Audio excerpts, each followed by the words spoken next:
আওয়ামী লীগের কার্যক্রম নিষিদ্ধ নিয়ে ভারতের উদ্বেগ।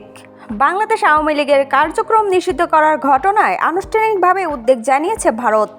গত মঙ্গলবার 13 মে সন্ধ্যায় দিল্লিতে এক সংবাদ সম্মেলনে পররাষ্ট্র মন্ত্রণালয়ের মুখপাত্র রণধীর জয়সওয়াল এই উদ্বেগের কথা জানান। সাংবাদিক সম্মেলনে এ বিষয়ে এক প্রশ্নের জবাবে এই মুখপাত্র বলেন, কোনো উপযুক্ত পদ্ধতি অনুসরণ না করেই আওয়ামী লীগের ওপর নিষেধাজ্ঞা আরোপ একটি উদ্বেগজনক ঘটনা। তিনি বলেন, বাংলাদেশে গণতান্ত্রিক স্বাধীনতা যেভাবে খর্ব করা হচ্ছে এবং রাজনৈতিক পরিসর পলিটিক্যাল স্পেস সংকুচিত হয়ে আসছে, তাতে একটি গণতান্ত্রিক দেশ হিসেবে ভারত স্বভাবতই উদ্বিগ্ন বোধ করছে। একই সঙ্গে বাংলাদেশে যত দ্রুত সম্ভব নির্বাচন আয়োজন করার দাবিও ব্যক্ত করেছে ভারত। রণধীর জয়সওয়াল বলেন, বাংলাদেশে দ্রুত একটি সুষ্ঠু, অবাধ ও অন্তর্ভুক্তিমূলক নির্বাচন অনুষ্ঠানের দাবিকে আমরা জোরালো সমর্থন জানাই।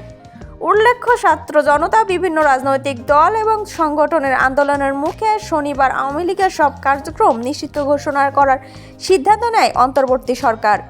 10 মে রাত 11টায় প্রধান উপদেষ্টা ডক্টর মোহাম্মদ ইউনূসের নেতৃত্বে উপদেষ্টা পরিষদের জরুরি বৈঠকে এই সিদ্ধান্ত নেওয়া হয়।